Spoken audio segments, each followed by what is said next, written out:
मला असं वाटलं की आता खूप गोष्टी झालेल्या आहेत, त्यामुळे आता त्या गोष्टींबद्दल आभार आपला मानला जाईल तो तुम्ही मानलाच, आणि मग आपण या ठिकाणी भाषण करू आणि मग इथनं जाऊ. पण आल्याबरोबर रणजितदादांनी हळूच माझ्या हातामध्ये 11 नवीन मागण्याचा कागद दिला.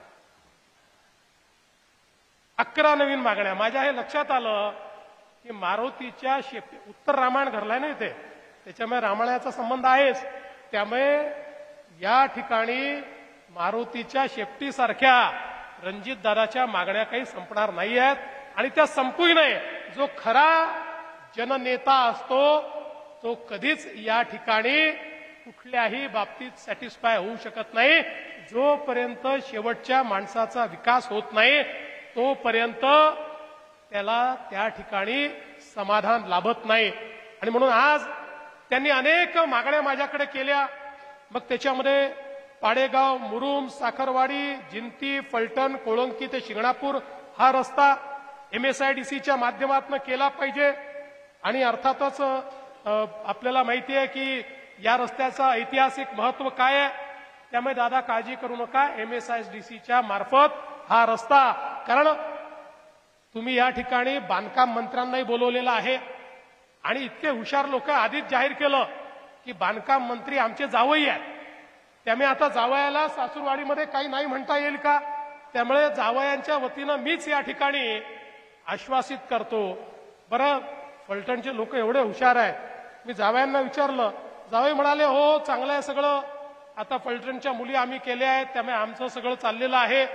लगेच फलटणचे लोक येऊन आम्हाला सांगतात हे सगळे जावई जे आमचे इतके मोठे झाले कारण आमच्या मुलींचंच भाग्य मोठं होतं म्हणूनच हे मोठे झाले. अशा प्रकारे त्या ठिकाणी एक मेघ देखील आमच्या फलटणच्या लोकांनी दिलेली आहे. पण निश्चितपणे हे कार्य जे आहे ते आपण पूर्ण करू. आणि त्याचसोबत बाणगंगा नदीचा समावेश हा अमृत 2 मध्ये करण्याच्या संदर्भात आपण जे सांगितलेलं आहे त्या संदर्भातलं देखील कार्य आपण पूर्ण करू. न्यायालयाची स्वतंत्र इमारत तुम्ही मागितलेली आहे. निश्चितपणे न्यायालयाची स्वतंत्र इमारत देखील देण्याचं काम आपण करू. आणि माळशिरस तालुक्यातल्या पाण्यापासून वंचित असलेल्या 22 गावांचा समावेश आणि त्याला पाणी देण्याच्या संदर्भातला निर्णय आमचे रामभाऊ सातपुते देखील या ठिकाणी आलेले आहेत. या संपूर्ण म्हणजे माळशिरसपर्यंत पाणी नेण्याच्या या रणजितदादांच्या सगळ्या संघर्षामध्ये त्या ठिकाणी राम सातपुते त्यांच्या खांद्याला खांदा लावून होते. त्यामुळे रामभाऊ तुमची मागणी ही जी काही रणजितदादांच्या माध्यमातून तुम्ही रेटली आहे तीही पूर्ण होईल आणि त्याचंही टेंडर हे आपण या ठिकाणी काढू हे मी आपल्याला सांगतो. त्याचबरोबर नीरा देवधरच्या प्रकल्पातील गावडेवाडी, शेखमीरवाडी आणि वाघोशी या उपसा सिंचन योजनांना त्या ठिकाणी तृतीय सुप्रमा देऊन त्याची निविदा काढण्याचा विषय आमचे कपूर साहेब बसले आहेत.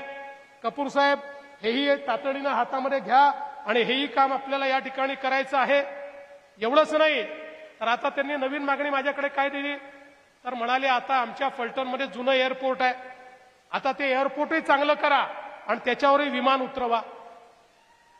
आता हे खरं आहे की जर औद्योगिक दृष्ट्या आपल्याला प्रगत व्हायचं असेल तर एअरपोर्ट महत्वाचं आहे. पण याचं मी आश्वासन आज देऊ शकत नाही.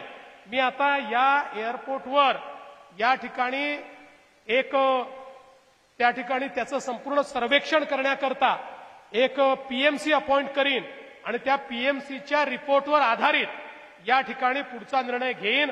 जर PMCने सांगितलं रणजितदादा की इथे अशा प्रकारचं काम करणं शक्य आहे तर ते निश्चितपणे मी करून देईल हे मी आपल्याला या निमित्ताने सांगतो. यासोबत अजून काही अप्पर जिल्हाधिकारी कार्यालय, साखरवाडी तहसील कार्यालय, ठीक आहे, या सगळ्या गोष्टी माझ्याकडे यायची गरज नाही. तुम्ही आपल्या बावनकुळे साहेबांकडे गेलात तरी देखील हे काम होतं. तुम्ही मागच्याही हे 2-4 कामं सचिनदादांनी तुम्ही थेट बावनकुळे साहेबांकडनं करून घेतले आहेत. तुमचं तिकडे चांगलं सेटिंग आहे मला माहिती आहे. त्यामुळे त्या छोट्या छोट्या गोष्टींकरता मला त्रास देण्याची काही आवश्यकता नाही आहे.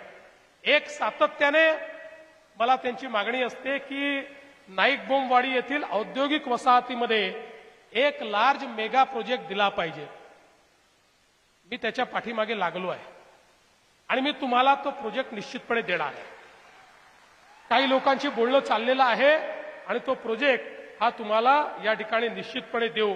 यासोबत अजून काही मागण्या आहेत, MSSIDCच्या तर आपण मागण्या केलेल्याच आहेत आणि मला असं वाटतं की एक अजून चांगली मागणी आपण केलेली आहे की यंत्रसामुग्रीनं सुसज्ज असणारं एक शासकीय रुग्णालय फलटणमध्ये असावं।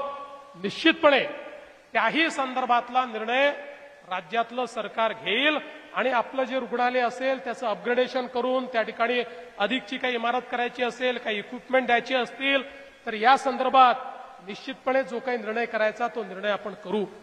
मी आज या निमित्ताने एवढंच सांगतो, आपलं जे महायुतीचं सरकार आहे हे सरकार विकासाचा विचार करणारं सरकार आहे।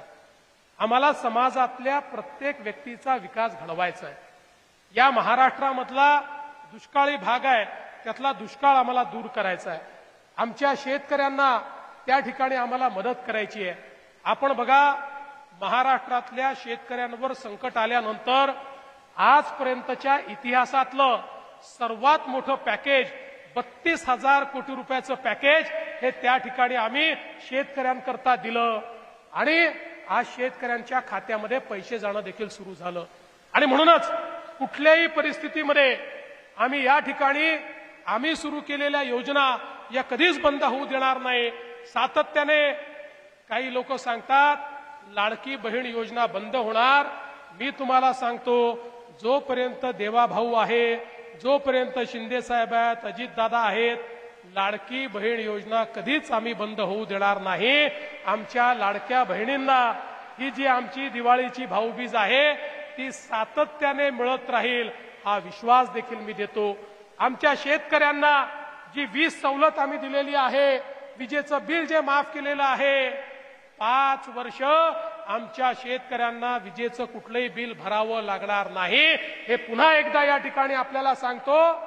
आणि अर्थातच 5 वर्षांनी आमचा कॉन्ट्रॅक्ट तुम्ही रिन्यू केला की त्यानंतर अजून 5 वर्षाकरता आम्ही तुम्हाला ती सवलत देऊ। त्यामुळे आता तरी 5 वर्षापर्यंत ही सवलत तुमच्याकरता आम्ही ठेवली। आणि एवढंच नाही तर आता आपण जे सोलरायझेशन सुरू केलेलं आहे त्यानंतर 2026च्या डिसेंबरमध्ये हे काम पूर्ण झाल्यानंतर आमच्या शेतकऱ्यांना 365 दिवस दिवसा 12 तासाची वीज आणि मोफत वीज हे आम्ही दिल्याशिवाय राहणार नाही।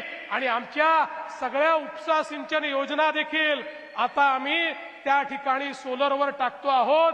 आमच्या उपसा सिंचन योजनांना देखील सोलरची वीज मिळाल्यामुळे सातत्याने बिल भरलं नाही म्हणून आमच्या ज्या उपसा सिंचन योजनांवर संकट येतं त्या संकटातनंही उपसा सिंचन योजनांना पूर्णपणे बाहेर काढण्याचं काम हे राज्य सरकारच्या वतीनं आम्ही करणार आहोत। बंधू भगिनींनो, सांगण्यासारख्या गोष्टी खूप आहेत पण आज एवढंच सांगतो की आम्ही जे काम सुरू केलंय त्यामुळेच तुमचा आशीर्वाद आम्हाला मिळतोय। हे काम मोठं आहे पण हे केल्याशिवाय आम्ही थांबणार नाही। जोपर्यंत आमच्या शेतकऱ्याच्या शेतीला पाणी मिळत नाही, जोपर्यंत दुष्काळ आम्ही दूर करत नाही तोपर्यंत आमचं कार्य थांबणार नाही। आणि म्हणून तुमचा आशीर्वाद आमच्या सगळ्यांच्या पाठीशी या ठिकाणी ठेवावा एवढीच विनंती आपल्या सर्वांना करतो।